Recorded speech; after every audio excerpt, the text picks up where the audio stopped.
नमस्कार। स्वागत है आपका द न्यूज लॉन्चर पर। मैं हूं अशोक वानखड़े, लेकर आया हूं आपका अपना कार्यक्रम द डायरेक्ट हिट।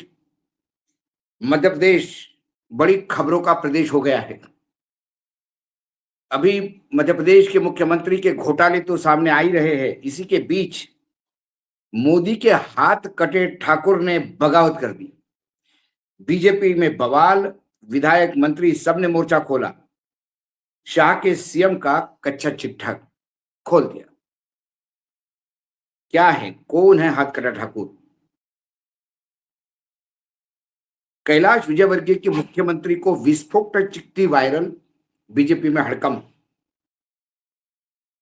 जमीन घोटाले के आरोपी मुख्यमंत्री मोहन यादव की मुसीबतें क्या और बढ़ने जा रही है। मोहन मंत्रिमंडल के वरिष्ठ सहयोगी मंत्री कैलाश विजयवर्गीय ने सीधे आरोप वाली एक वायरल चिट्ठी, इस सवाल की गूंज मध्य प्रदेश में हो रही है। नागरिक प्रशासन विकास एवं संसदीय कार्य मंत्री कैलाश विजयवर्गीय की एक कथित चिट्ठी दैनिक भास्कर ने बुधवार को प्रमुखता से छापी। आप देख सकते हैं चिट्ठी में आधा दर्जन सवाल है। चिट्ठी का मजमून है कि इंदौर की उपेक्षा से मैं आहत हूं। 2.5 वर्षों से सिर्फ असहयोग, उपेक्षा और विरोध मिल रहा है। इस मुद्दे पर जब राजनीतिक हंगामा मचा और विजयवर्गीय से पत्रकारों ने सवाल दागे तो उन्होंने गोलमोल जवाब दिया। उन्होंने कहा कि जिन्होंने पत्र छापा उन्हीं से पूछिए। कैलाश ने इनडायरेक्टली कहा कि ये चिट्ठी मैंने नहीं लिखी, जिसने लिखी उसको पूछो इसको कहां से मिली। खबर के अनुसार क्या लिखा है खबर में, हम कैलाश जी के वक्तव्य पे भी फिर से आएंगे। खबर के अनुसार विजयवर्गीय का खत 20 जून को मुख्यमंत्री को लिखा। इस पत्र में उनसे जब पूछा गया तो विजयवर्गीय ने कहा कि हमारा आंतरिक विषय है, इस पर पार्टी स्तर पर बात चल रही है, अभी मैं कोई टिप्पणी नहीं करूंगा। मुझे नहीं पता ये आप तक कैसे पहुंचा। हालांकि बाद में सोशल मीडिया पर उन्होंने कुछ वीडियो आए जिसमें पत्र लिखने वाली बात पर पत्रकारों से सवाल का गोलमोल जवाब दे रहे थे और उन्होंने कहा था कि हमने पत्र नहीं लिखा है, जिसने छापा उसी को पूछो। क्या 5 बड़े सवाल कैलाश जी ने उठाए और ये सवाल इंदौर के हैं। शायद इंदौरियों की वेदनाओं को कैलाश जी ने शब्द देने का प्रयास किया, हालांकि वो मना कर रहे। मास्टर प्लान, इंदौर का मास्टर प्लान 2 वर्ष पूर्व आपको भेजा चुका है। विभागीय और मुख्य सचिव स्तर पर कई बार इस पर विस्तृत चर्चा हो चुकी है, परंतु आज तक इसे जारी नहीं किया गया। पहले भी पत्र लिखा, लेकिन ना तो चर्चा की गई ना ही जवाब दिया गया, और ये मास्टर प्लान तो उन्हीं के मंत्रालय के तहत आता है। इंदौर का अवमूल्यन, इंदौर प्रदेश का सबसे बड़ा आर्थिक गतिविधियों का केंद्र है। मेट्रोपॉलिटन रीजन की हर चर्चा इंदौर केंद्रित रही है, पर अधिसूचना में इसका नाम उज्जैन इंदौर मेट्रोपॉलिटन रीजन कर दिया है, जबकि रीजन में इंदौर का हिस्सा 100% है और उज्जैन का सिर्फ 59%।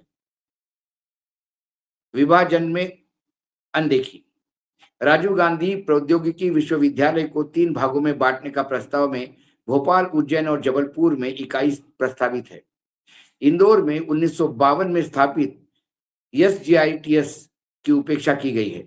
50 से अधिक इंजीनियरिंग कॉलेज है, फिर भी यह मौका इंदौर को नहीं दिया गया।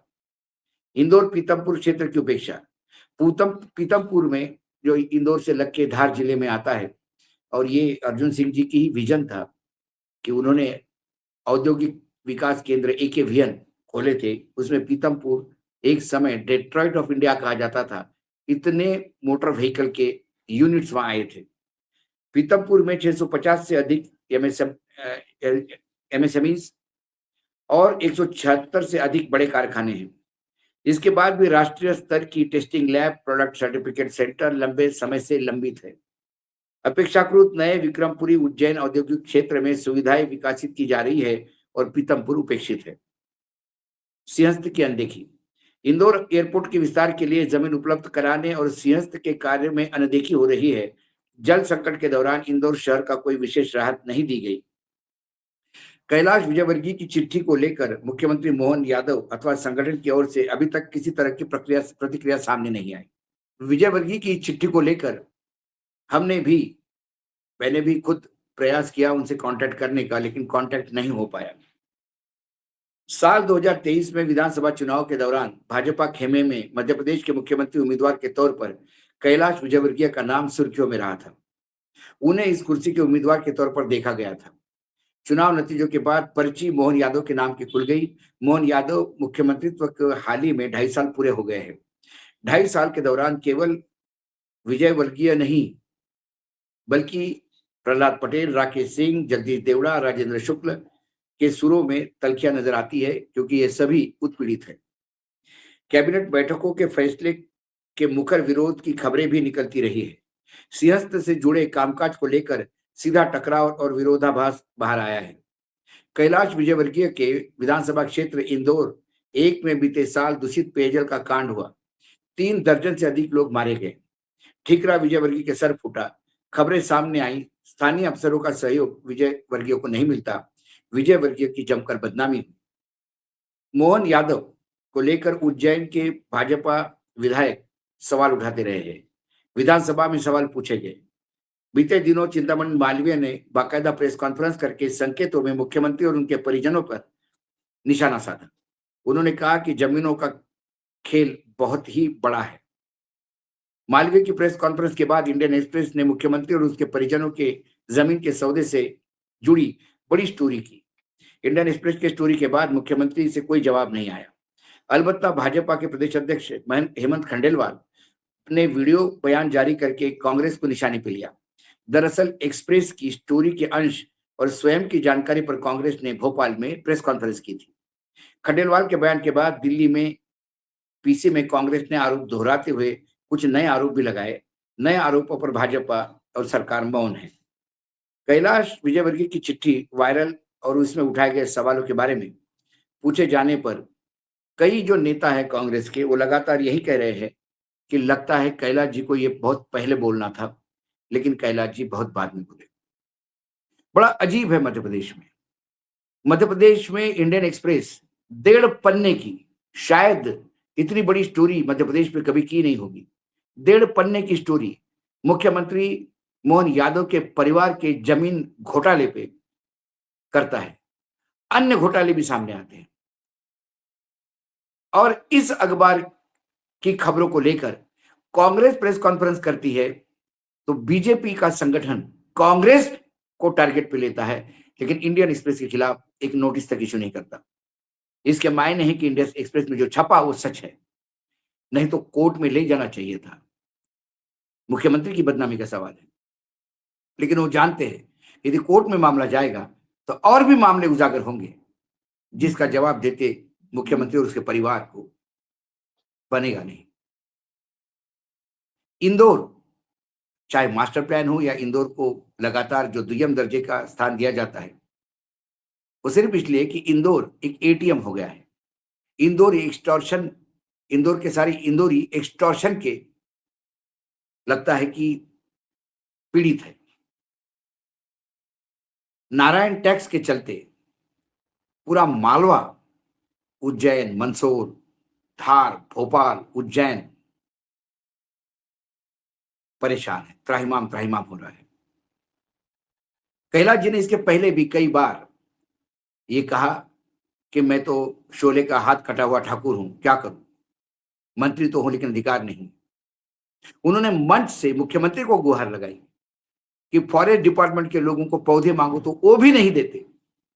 ये कैलाश का वक्तव्य बहुत दयनीय था, क्योंकि कैलाश जी को मैं व्यक्तिगत रूप से जानता हूं।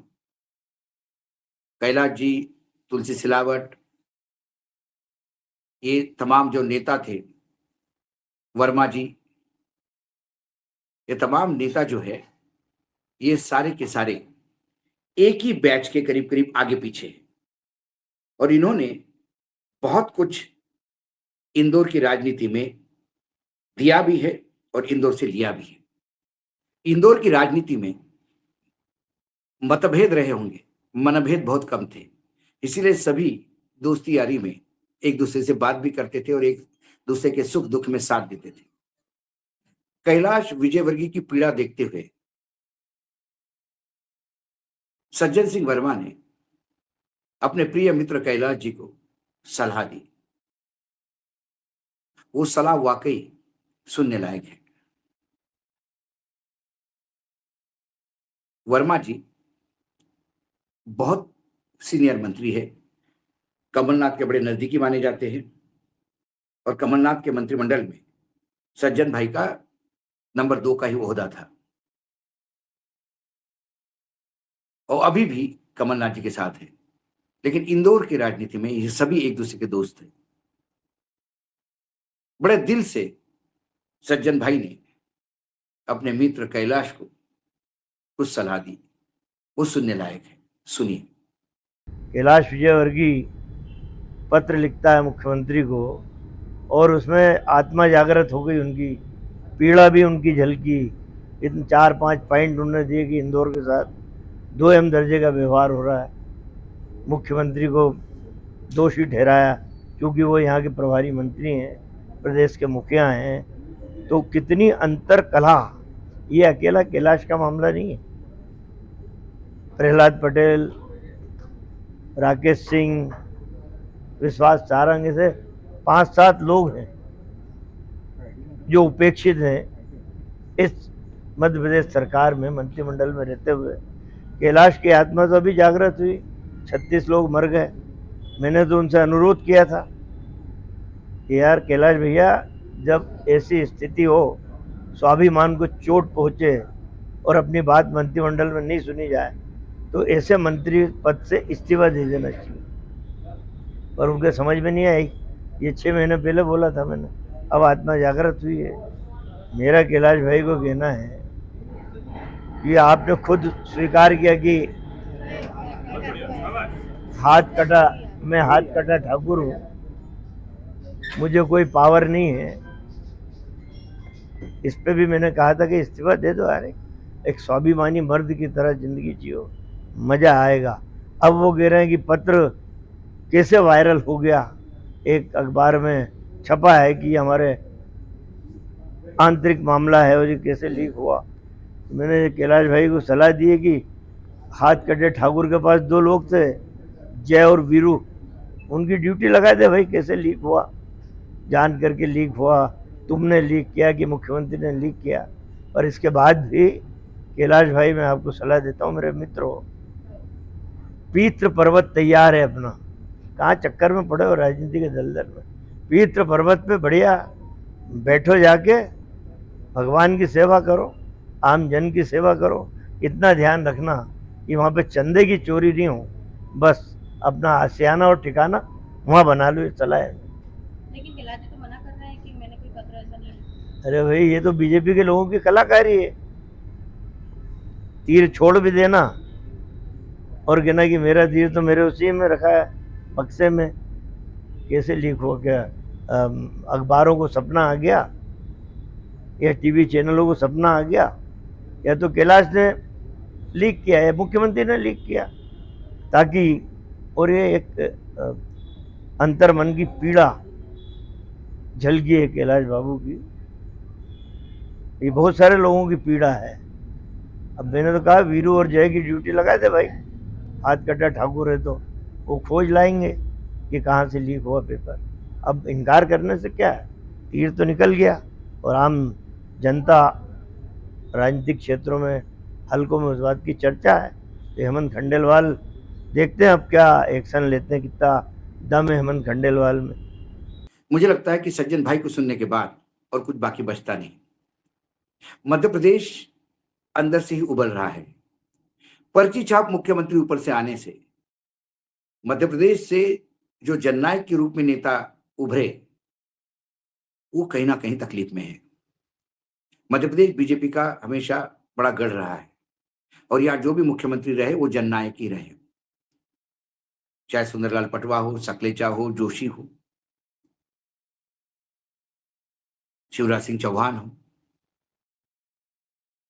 एक मैच्योर्ड राजनीति जिसको कहते हैं, प्रगल्भ राजनीति, वो उन्होंने की। लेकिन अब छिछोरापन का दौर चल रहा है, तो प्रदेश की राजनीति में कितना छिछोरापन आया, ये आप इस वर्तमान पूरे कांड से देख सकते हैं। आज डायरेक्ट हिट में इतना ही। कल फिर आता हूं किसी विषय के साथ। तब तक के लिए नमस्कार। देखते रहिएगा द न्यूज लॉन्चर।